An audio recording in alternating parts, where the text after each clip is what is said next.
Hi, everyone. Welcome to the Voice of Pancreatic Cancer podcast. I'm your host, Miranda Weinberg with the Seena Magowitz Foundation. And if you don't know about the foundation, we are a nonprofit that's committed to the awareness, prevention, and cure of pancreatic cancer. I'm excited. Co-hosting with me today is Dr. Susan Tsai from the Medical College of Wisconsin.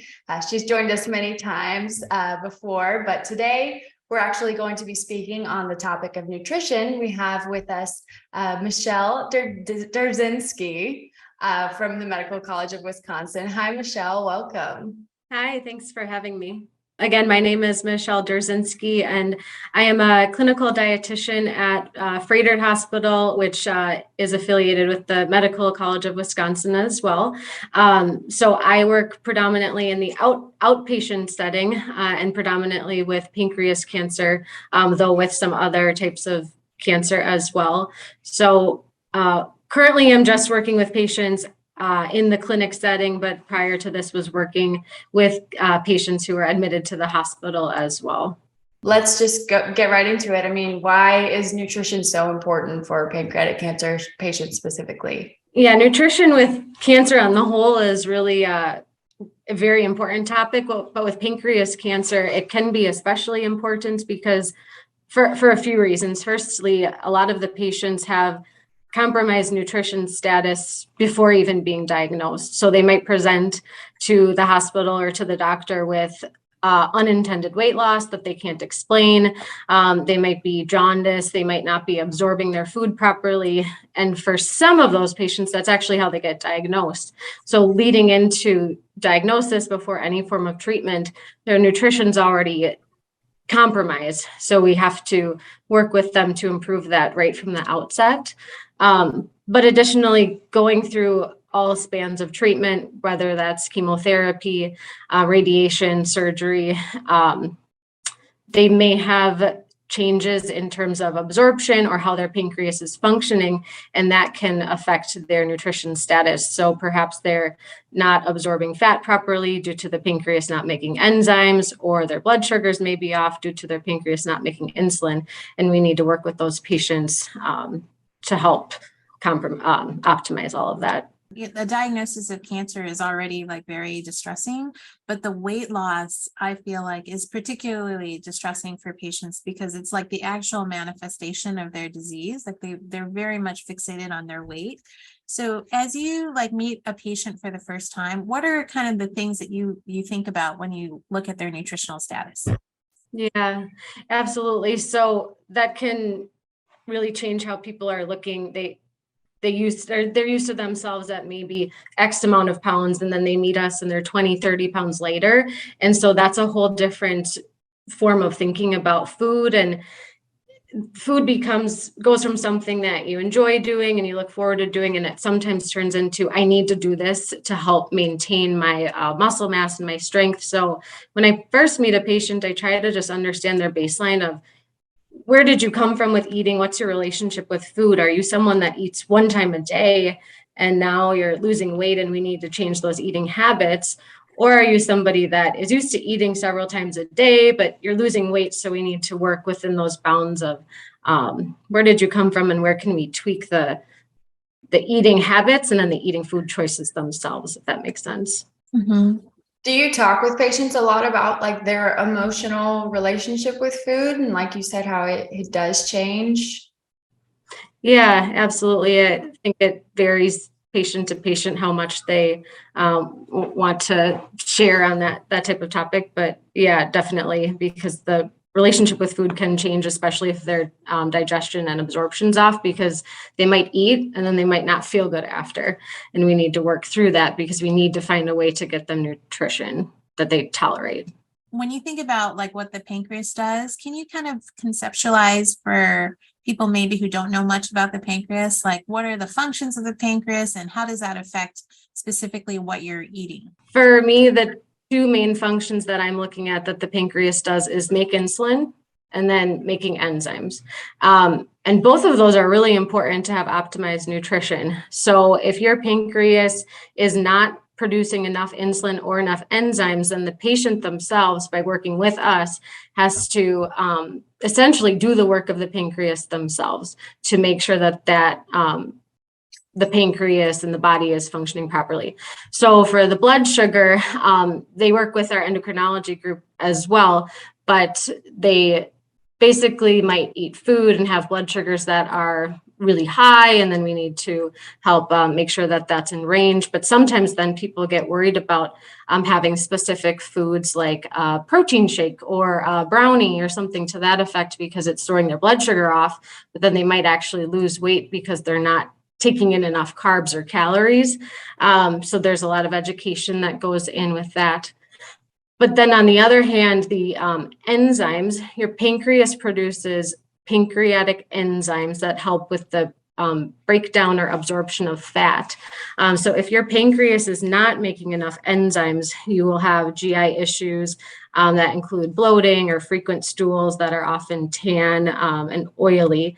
And that's indicating that you're not digesting fat properly. And if that's going on, the patient's often losing weight without trying to. But then we need to have them start on these capsules by mouth that are literally enzymes inside of the capsule that, again, we're replacing the enzymes that the pancreas is not making and then trying to normalize the bowel function. And those aren't the enzymes that you can just buy at the, like at a drugstore. I know you can see, digestive enzymes, but these are like a specifically different type, right? Correct. Yeah, ours are prescription enzymes. We don't use the enzymes that are over the counter. Firstly, most of those aren't regulated per se by the FDA. But secondly, we know exactly how much lipase and amylase, which are exactly what's working to digest your food. We know how much are in these prescription doses, and then we dose everything based on that. And let's talk about nutrition during treatment. So like radiation and chemotherapy, how that can change what you recommend. Sure. Yeah. So with pancreas cancer patients, treatment plans depends on a few different things. So first, the medical providers help determine if they're a surgical candidate or if their cancer has spread and they're more on a route of palliative type of chemotherapy. For the patients that are surgical, at our institution, we'd typically see them going through several months of chemotherapy, followed by radiation, followed by a short break, and then surgery. So with that timeline, the nutrition issues are sort of twofold. So first, we just want general optimization of nutrition. And that's really across all types of cancer, right? You want your nutrition optimized so that you're staying strong and you're maintaining muscle mass, generally maintaining weight. And then the other umbrella is side effects. So depending on what your treatment is, you may have different types of side effects. Like you may feel full really quickly. You may have taste changes. You may have diarrhea or constipation. So those are two different topics, but both are quite important that we help to counsel patients through to help make sure that they're getting through treatment as strong as possible. Because Michelle, do you mind if we dig down a little bit deeper into that? Because I'm super interested in this too. So for the weight part, do you tell patients to check their weight, like to get a scale and check it every day, once a week? Like what do you generally tell people? That somewhat depends on how often that they're being seen in the hospital. Yeah. Generally, I like to see about twice a week.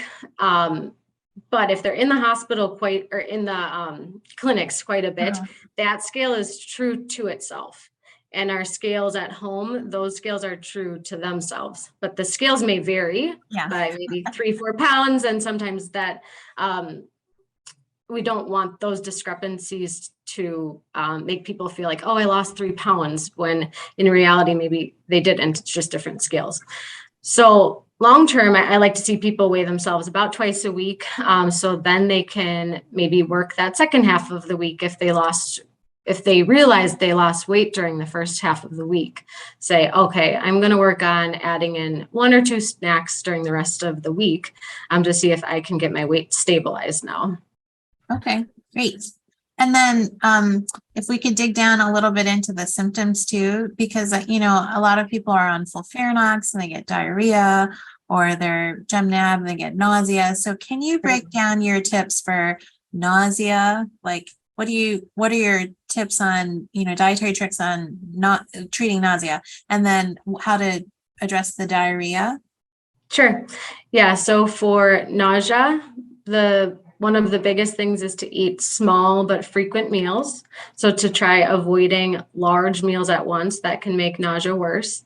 So to some extent, it's about the meal pattern. But then secondly, what you're choosing is important, and your food environment. So what I mean by that is to avoid foods that are really smelly, like often fish would not sit well with somebody with nausea because it smells so strong. But something like a cold turkey sandwich would be a good choice because that's less odorous, partly because it's a cold food. But it still is a good choice because it has protein and calories, especially if you add something like some mayonnaise to it, and then or cheese, then you add more calories. A bowl of cereal would be another decent option for nausea because you get some protein in there, but then it's also not an odorous type of food. The other thing that works well in the summer months is to physically remove yourself from, say your family is cooking in the kitchen and that's making your nausea heightened, to actually take your meal and maybe go sit outside and all eat together outside so that you aren't getting the aroma from the kitchen. Do you recommend using things like ginger or like peppermint oils, things like that? Yes, ginger chews and ginger tea, and then peppermint tea.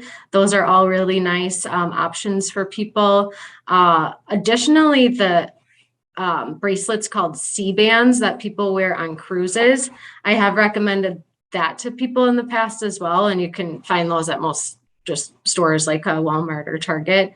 So for some people, it does work. So it's a nice option. For diarrhea, we typically recommend a low fiber diet. So for that, we're asking people to avoid nuts, seeds, certain raw fruits and vegetables, especially those that are gas producing, like broccoli and cauliflower and Brussels sprouts, and then avoiding whole grains. So instead, we have people choose more bland foods, if you will. So white bread products, certain fruits and vegetables like bananas, applesauce, and then meats are generally fine, but we prefer them to be a nice fork tender. So good foods for diarrhea would be like a chicken noodle soup, turkey and mashed potatoes, a banana with creamy peanut butter would be a nice snack. So again, though, that small frequent meals like nausea, that tends to be best tolerated for someone with diarrhea versus having big meals at once. Another thing that we do look at is caffeine intake, and sometimes carbonated beverages with diarrhea, but that caffeine can essentially stimulate bowel movements. So instead of coffee, it's better that maybe 1 cup a day would be a good limit, and instead doing tea or other beverages instead. Hydration is super important, so not taking away, but instead making substitutions to make sure you're still hydrated. What about caffeine in general? I mean, even if you're not having either of those issues, what do you recommend for patients in treatment? Yeah, caffeine is okay as long as they're tolerating it and not having any issues with it. But I would say if someone had trouble sleeping or something to that effect, caffeine would certainly not be helping with that. But no major issue with caffeine. Okay. And Michelle, can you talk a little bit about the taste change? So, I mean, I think that's pervasive. Everyone says that they have issues with, you know, that everything just doesn't taste the same. What are your thoughts about that? And maybe also on things to improve appetite? Sure. So for the taste changes, that's especially prevalent for some people starting with chemotherapy, and that can linger at different time frames once chemotherapy is done. So for some people, it resolves fairly quickly, and for other people, it really does linger. But within that, the taste changes can be a bit of an umbrella term because some people have a metallic taste in their mouth, whereas other people say food tastes like cardboard or it tastes like nothing, if you will. So depending on what the description is, our recommendations vary. So for somebody who's describing this metal taste, we first would recommend that they switch from metal utensils to plastic, and then to avoid canned food because that metal from the can could actually seep in. So canned beans, they should definitely avoid. Canned soups, prefer to make your own, or buy from like a glass type of jar, something to that effect. For a patient just describing a more broad, bland taste of their food, though, the interventions would be to add seasonings, sometimes what feels like an unusual amount, or seasonings that they're not used to trying. So doing extra rosemary or thyme or turmeric, things that could have a pretty strong taste, to try to bring out those flavors. And then often sharp tastes can cut the blandness. So for example, adding vinegar to something or adding lemon. I've had patients say that lemon bars specifically can taste good to them, because that lemon flavor is so sharp. I mean, I do think we could talk about this for another hour, but I think Michelle probably has some patients to see. So thanks, Michelle, so much. This is really great. We'll probably bring you back for a second, part 2. No, that's okay. I appreciate you having me on. Thank you so much for the time. We really enjoyed having you today. I'm sure there will be follow-up questions and we'd love to have you on again. Wonderful. Thanks so much. Thanks, Miranda. Thank you guys.